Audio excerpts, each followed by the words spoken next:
গুরুত্বপূর্ণ খবর এই মুহূর্তের আপডেট পাওয়া যাচ্ছে। ল্যান্ডফল প্রক্রিয়া শুরু হয়ে গিয়েছে, অর্থাৎ এইবারে কিন্তু আস্তে আস্তে ঝড় বৃষ্টির প্রকোপ বাড়তে শুরু করবে।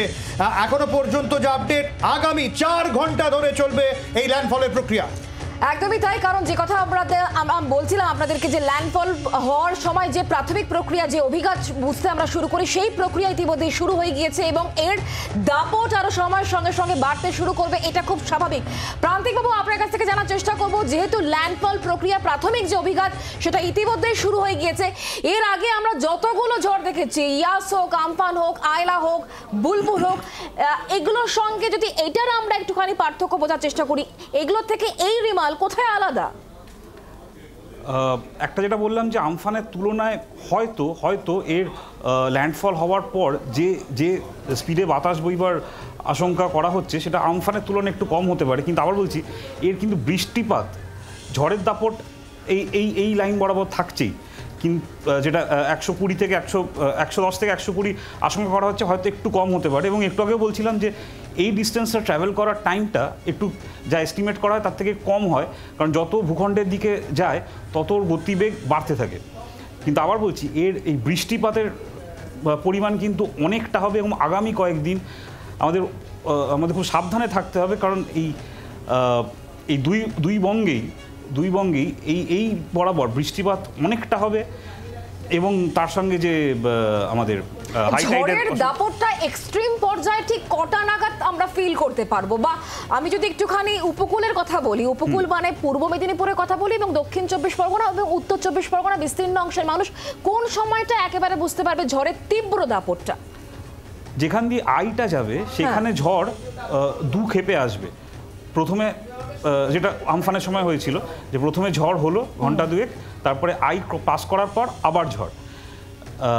আমাদের এখানে হয়তো আইটা যেহেতু যাবে না, এখন যদি ল্যান্ডফল হয়ে গিয়ে থাকে তাহলে এখানে ঝোড়ো হাওয়া যেটা আশঙ্কা করা হচ্ছে 90 থেকে 100 বা 70 থেকে 90 কিলোমিটার প্রতি ঘন্টায়, এই দুই পশ্চিমবঙ্গ এবং কলকাতা, এইটা মোটামুটি 11টা থেকে রাত 12টা অবধি এই কিন্তু ঝোড়ো হাওয়ার দাপট, তার সঙ্গে কিন্তু অতি ভারী বৃষ্টির সম্ভাবনা। অর্থাৎ আমাদের প্রশাসনকে খুবই সাবধানে এই গোটা সিচুয়েশনটা ডিল করতে হবে। এবং সবথেকে বড় কথা, কালকে সোমবার, কালকে অফিসিয়ালি একটি ওয়ার্কিং ডে, ফলত কালকে সকালে যদি আমাদের মানুষজন রাস্তায় বেরিয়ে পড়েন সেক্ষেত্রে কিন্তু ট্রাফিক যানজট, গাছ পড়া, আমাদের নজর থাকবে। কিন্তু আমরা একটু ওয়েদার আপডেট নিয়ে নেব, ঠিক কোনখানে রয়েছে এই রিমাল এবং ল্যান্ডফলের প্রক্রিয়া শুরু হয়ে গিয়েছে বলা হয়েছে। অয়ন রয়েছেন আমাদের সঙ্গে। অয়ন, দেখো, এই মুহূর্তে সব থেকে বড় খবর সেটা হচ্ছে রেমালের ল্যান্ডফল প্রক্রিয়া শুরু হয়ে গেল। রেমাল ঘূর্ণিঝড়ের সামনের দিকের যে অংশ, অর্থাৎ মেঘপুঞ্জ, তার সঙ্গে প্রচুর শক্তিশালী দমকা হাওয়া, সেই ঝোড়ো হাওয়ার যে ল্যান্ডফলের প্রক্রিয়া সেটা শুরু হয়ে গেল। এবং এখনো পর্যন্ত অভিমুখ যা, তাতে কিন্তু যে অভিমুখের কথা বরাবর বলে আসা হচ্ছিল, অর্থাৎ সুন্দরবন বাংলাদেশ, সেখানকার মোংলা উপকূল, সেই উপকূলের দিকেই কিন্তু তার যে সামনের ভাগ, এই ভাগ ল্যান্ডফল করেছে। এবং এই ভাগ ল্যান্ডফল করার অর্থ হচ্ছে, যদি খুব বড় কোনো পরিবর্তন না হয় বা শেষ মুহূর্তে ল্যান্ডফল প্রক্রিয়া চলাকালীন বায়ুর স্তরের পরিবর্তনের জেরে কোনোভাবে যদি এই সিস্টেম বা ঘূর্ণিঝড় রিকার্ভ না করে, অর্থাৎ অভিমুখ পরিবর্তন না করে, তাহলে কিন্তু আগামী 4 ঘন্টার মধ্যে ওই সুন্দরবন বাংলাদেশ তার মংলা উপকূলেই এই যে ঘূর্ণিঝড় তার অর্থাৎ মূল অংশ, তারও ল্যান্ডফল হতে চলেছে, এমনটাই এখনো পর্যন্ত জানাচ্ছে আলিপুর আবহাওয়া দপ্তর। অনেক ধন্যবাদ। কথা বলবো প্রান্তিকবাবু এই মুহূর্তে আমাদের সঙ্গে। প্রান্তিকবাবু, যেটা এখনো পর্যন্ত দেখে বোঝা যাচ্ছে বা যেভাবে এগোচ্ছে, সেক্ষেত্রে মংলা উপকূলেই এটি আছড়ে পড়তে চলেছে, ল্যান্ডফল হতে চলেছে, এখনো পর্যন্ত সেটাই ধরে নেওয়া হচ্ছে। তাহলে আমরা কি সেইভাবেই এগোবো, নাকি বায়ুস্তরের এক্ষেত্রে মানে এই সময়কালের মধ্যে বায়ুস্তরের কোনো রকম পরিবর্তন হতে পারে? এর আগে এরকম ধরনের ঘটনা কি ঘটেছে? হ্যাঁ, থিওরিটিক্যাল চান্স থাকছেই, কারণ এখানে যেহেতু যে আমাদের যে ম্যানগ্রোভ ফরেস্ট, তার জন্য এখানে বাষ্পের ঘনত্ব অন্য জায়গার তুলনায় একটু বেশি, ফলত এই সাইক্লোনিক ফরমেশন ও দিক পরিবর্তন করতে পারে, কিন্তু আমার নিজের ধারণা হয়তো পরিবর্তন করবে না, যেটা অ্যাজ এস্টিমেটেড মংলাতেই করবে। এবং আমাদের একদম বর্ডার অঞ্চলে সুন্দরবনের কিছু অংশ ওই ঝড়ের জাস্ট এই পেরিফেরির প্রকোপে পড়বে। আর বাকি অংশে যেটা বললাম অতি ভারী বৃষ্টি, খুব মানে আমাদের ঝড়টা যেরকম আমার ধারণা আমরা যে ঝড়টা ফেস করব সেটা হচ্ছে অনেকটা খুব কড়া কালবৈশাখী সময় যে হাওয়াটা দেয় 70 থেকে 80, সেই ঝড়টা হয়তো আমরা ফেস করব। তাতেই কিন্তু আমাদের গাছ পড়ে যায়, আমাদের পুরনো বাড়ি ভেঙে যায়। কাজেই আমাদের সতর্ক হওয়ার যথেষ্ট কারণ রয়েছে, হয়তো একটু ভয় পাওয়ারও কারণ রয়েছে। কারণ বললাম কালকে সোমবার, কালকে এই গোটা রাতে যে প্রকোপ ঘটে, বিদ্যুৎ চলে যেতে পারে। আরেকটি জিনিস আপনাদের চ্যানেলের মাধ্যমে বলে রাখতে চাই, যে জল যদি জমে এবং বিদ্যুতের খুঁটির কাছে যদি লাইভ ওয়্যার থাকে তাহলে কিন্তু গোটা জায়গাটা ইলেকট্রিফাইড হয়ে থাকতে পারে। কাজেই জমা জল থেকে আমাদের প্রচন্ড সাবধানে থাকতে হবে, কারণ ঝড়ের সঙ্গে বিদ্যুতের খুঁটি উপরে যাওয়ার কিন্তু একটা এই যে কড়া কালবৈশাখীর সঙ্গে আপনি তুলনা করছেন, এবং সেই সময়কালটা বোধহয় খুব ইম্পর্টেন্ট, যে কত সেকেন্ড বা কত মিনিট ধরে সেই তীব্র হাওয়ার দাপটটা থাকবে। আমি আসবো অবশ্যই প্রান্তিক বাবু, আপনার কাছে এই বিষয়ে আপডেট দিতে থাকবো।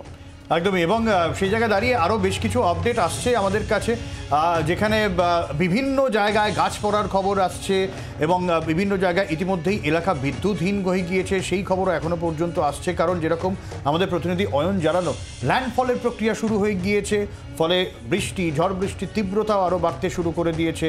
এবং বাংলাদেশের যে জায়গায় ল্যান্ডফল হচ্ছে সেখান থেকে আমাদের সুন্দরবনের দূরত্ব কিন্তু খুব একটা দূরে নয়, ফলে তার ভালো রকম প্রভাব টের পাওয়া যাবে, বিশেষ করে দক্ষিণ 24 পরগনা, উত্তর 24 পরগনার বিস্তীর্ণ অঞ্চলে এবং সাগর অবশ্যই, সেখানেও কিন্তু এর ভালো সারো প্রভাব লক্ষ্য করা যাবে। শুক্লা, একদমই। আর ল্যান্ডফলের আগে ফ্রেজারগঞ্জে ছবি দেখাবো, কারণ সেখানে রাস্তায় বিভিন্ন জায়গায় গাছ পড়েছে।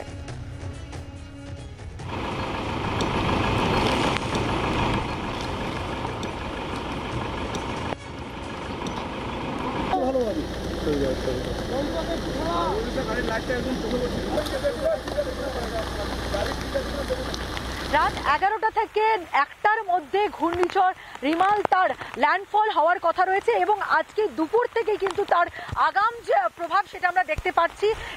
তীব্র একটা ঝোড়ো হাওয়া বইছে, তার সঙ্গে লাগাতার বৃষ্টি হচ্ছে। এবং এই মুহূর্তে আমরা রয়েছি বকখালিতে।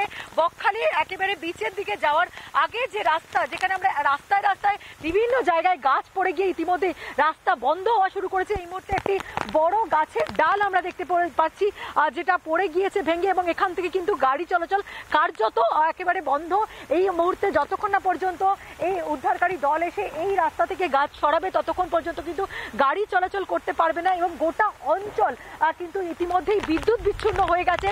যে সমস্ত উপকূলবর্তী অঞ্চলগুলো এর একেবারে প্রভাব পড়তে পারে বলে আশঙ্কা করা হচ্ছে, দক্ষিণ 24 পরগনা, তার মধ্যে পাথর প্রতিমা, তার মধ্যে ফ্রেজারগঞ্জ, তার মধ্যে একেবারে GP2, এই সমস্ত এলাকা বকখালিগুলো প্রভাবিত হতে পারে। ইতিমধ্যেই একাধিক ফ্লাড শেল্টার খোলা হয়েছে, যেখানে লোকজনকে শিফট করা হয়েছে, এবং গাছ যে পড়ে যাওয়ার ঘটনা সেটাও ঘটছে।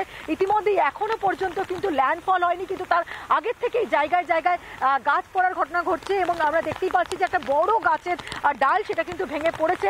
ফলে খুব স্বাভাবিকভাবে বোঝা যাচ্ছে যে যত রাত বাড়ছে তত কিন্তু প্রভাব বাড়ছে, এবং ল্যান্ডফল হওয়ার পর কি পরিস্থিতি দাঁড়াবে সেটা নিয়ে কিন্তু যথেষ্ট আশঙ্কা থাকছে। ক্যামেরা পার্সন জয়ন্তর সঙ্গে পিয়ালি মিত্র, জি 24 ঘন্টা, বকখালি। এখন কি বেরিয়ে কোথায় যাচ্ছেন? এই স্কুলে যাবো বলে। ঝড় তো অলরেডি যা শুরু হয়েছে তার জন্য স্কুলে যাচ্ছে। হ্যাঁ, আপনারা কি সবাই শিফট করছেন? হ্যাঁ, সবাই এখান থেকে চলে যাবে, সবাই বেরিয়ে এসেছি লাইনে, এবার চলে যাবো এখান থেকে সবাই। এখানে আর থাকবো না, এখানে থাকা যাবে না। আর এখানে যা পরিস্থিতি, আমাদেরকে বাড়িঘর ছেড়ে এখান থেকে চলে যেতে হচ্ছে। আগে থেকেই তো প্রশাসন এসে বলে গেছিল, কিন্তু আমরা ভাবছিলাম যে হাওয়া হয়তো যথাযথ কমবে, কিন্তু এরপর যা পরিস্থিতি হয়ে গেছে আমরা বাড়ি থেকে বাচ্চা কাচ্চা নিয়ে সবাই বেরিয়ে এসেছি এখান থেকে। এখনই চলে যাবো। এখান থেকে 1.5 কিলোমিটার হবে। হেঁটে কিছু করার নেই, আমাদের যেতে বাধ্য, পালাতে হচ্ছে এখান থেকে, আর থাকা যাবে না। মানে বাড়ি কি বেরিয়ে যাচ্ছেন? হ্যাঁ, আমরা ঘর থেকে বেরিয়ে এসেছি, স্কুলে চলে যাবো এখনই। আচ্ছা, আর ঘরে চাল উড়েছে একটা, এই জন্য চলে যাচ্ছি আমরা স্কুলে। বাংলার আওয়াজ, বাঙালির আবেগ, জি 24 ঘন্টা।